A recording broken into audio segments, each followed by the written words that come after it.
Welcome to Democracy Now!, democracynow.org, the Quarantine Report. I'm Amy Goodman.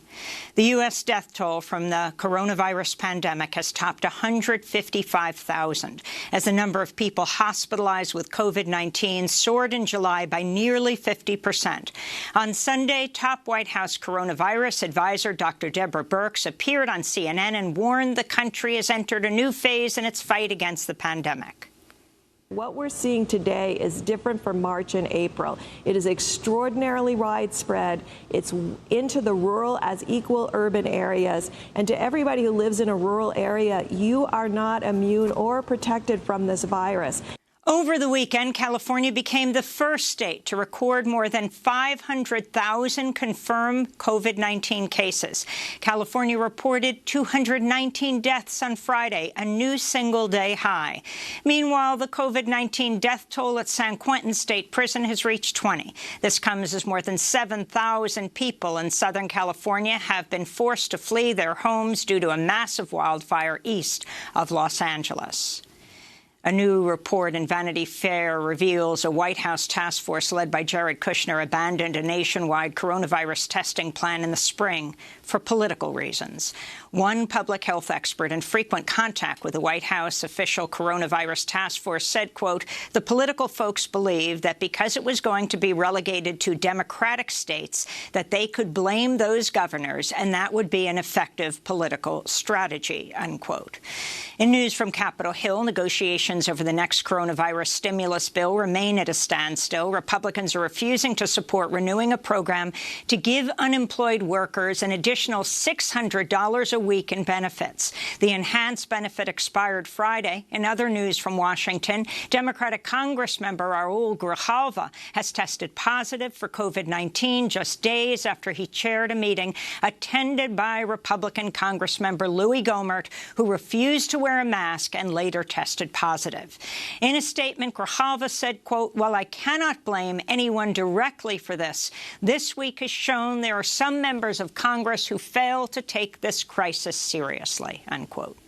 Meanwhile, CNN is reporting the Republicans are considering barring journalists for the first time from attending the upcoming scaled-down Republican National Convention, citing health concerns.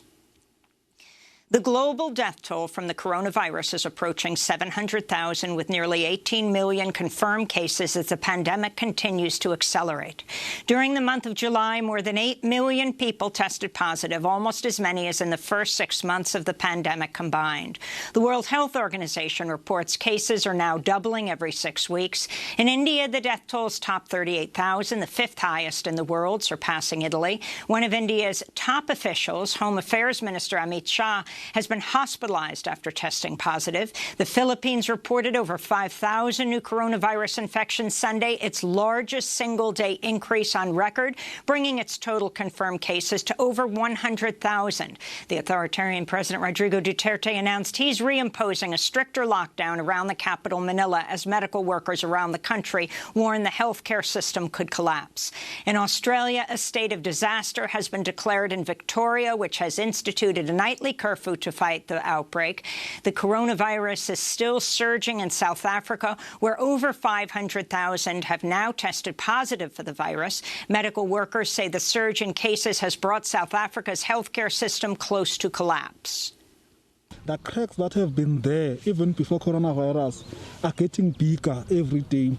Our healthcare system, public healthcare system is failing. Our people, it's failing the entire country. It was not ready for this virus. In Arizona, Border Patrol officers raided the medical camp of humanitarian group No More Deaths Friday, detaining 30 migrants. This was the second such raid in just 2 days. The camp provides water, food, and medical attention to refugees crossing into the U.S. through the scorching Sonoran Desert. Last week, No More Deaths published documents revealing the Border Patrol Union, a pro-Trump, anti-immigrant extremist group, had instigated a 2017 raid of the same camp. Volunteers say their phones were confiscated and border agents disconnected power to the property's only water source. In a 5-4 ruling, the Supreme Court said Friday President Trump can move ahead with building his U.S.-Mexico border wall using $2.5 billion in military funds while the legal battle to stop the construction continues. The Sierra Club and other groups argue Trump circumvented Congress to divert the funds and that the border wall will cause irreparable environmental damage. In more immigration news, the Trump administration will start charging fees to apply for asylum. This is a penalty against asylum applicants, an anonymous asylum officer told BuzzFeed News. The U.S. will charge $50 for asylum petitions and joins Fiji, Iran, and Australia as the only countries that require people to pay for seeking legal refuge. Citizenship and Immigration Services will also hike up the cost of other immigration services, including an 80% increase in the fee for applying for U.S. citizenship. In Afghanistan, at least 29 people have been killed and 50 others wounded after gunmen raided a jail Sunday night in Jalalabad in Nangarhar province. The Islamic State claimed responsibility for the attack, which comes a day after one of its senior commanders was killed by Afghan forces in the same region.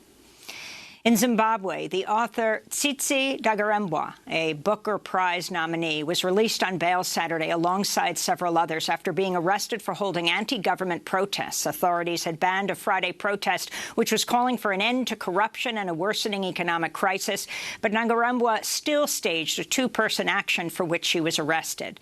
Fadzayi Mahire, a lawyer and spokesperson for the opposition Movement for Democratic Change Alliance Party, who was also released on bail, filmed her arrest. Riot police are coming at us and they're armed. Riot police are advancing towards us for the protest.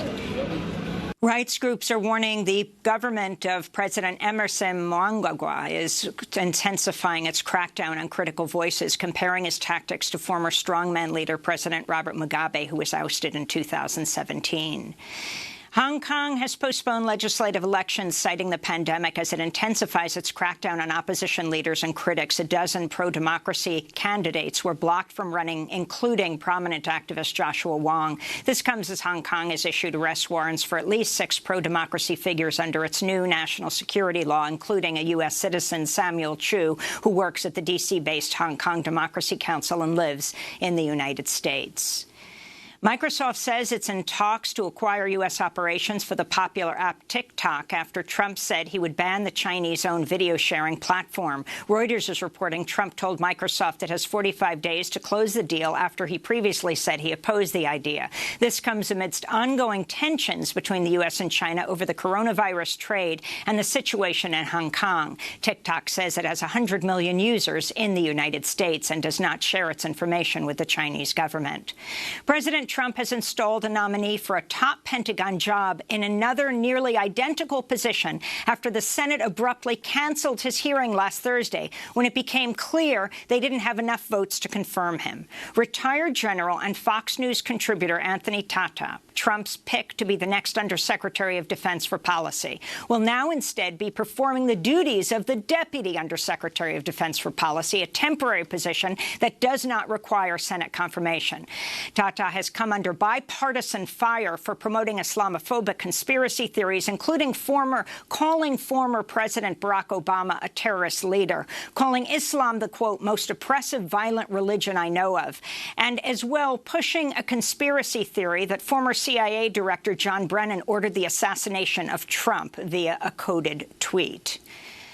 A federal appeals court overturned the death penalty sentence of Dzhokhar Tsarnaevs, who was convicted of the 2013 Boston Marathon bombings after the court determined the judge in his case did not thoroughly review jury members for bias. Tsarnaevs will now have a new trial to determine his penalty. The attack killed 3 people and injured hundreds of others. An active-duty U.S. Army sergeant has been identified as the man who killed anti-racist protester Garrett Foster in Austin, Texas last weekend. Daniel Perry said he acted in self-defense when he opened fire after driving his car into a crowd, but eyewitnesses have challenged this account. In June, Perry retweeted a post by President Trump referring to protesters as anarchists and lowlifes, adding the comment, quote, send them to Texas. We will show them why we say don't mess with Texas, unquote. Meanwhile, in Portland, Oregon, anti-racist anti-racist and anti-police brutality protests continued this weekend, now entering their third month as federal agents drew down their presence last week after a widely condemned violent crackdown on demonstrators. Meanwhile, in Washington, D.C., the Homeland Security official, whose office put together intelligence reports on protesters and journalists covering protests in Portland, has reportedly been removed from his post. Brian Murphy was reassigned to administrative role within the agency Friday. The intelligence reports compiled information on two journalists from the New York Times and the blog Lawfare, respectively, who published leaked documents about DHS's tactics to repress anti-racist protesters, as well as some of the protesters. In Michigan, a court of appeals freed a 15-year-old student Friday who'd been locked up since mid-May for not doing her online schoolwork, pending an appeal of her case. Students have rallied behind the teen known simply as Grace to protect her identity, saying she was unfairly targeted because she's black. And in New York City, sex workers and their allies took to the streets Saturday for the Black Sex Worker Liberation March and Vigil. Among protesters' demands were the decriminalization of sex work and a repeal of the so-called walking while trans ban, an anti-loitering and anti-sex work law that activists and rights groups say is disproportionately used to attack trans people. This work is the only work that has allowed me to regain agency over a body I was taught to hate my whole life. And those are some of the headlines. This is Democracy Now!, democracynow.org, The Quarantine Report. I'm Amy Goodman.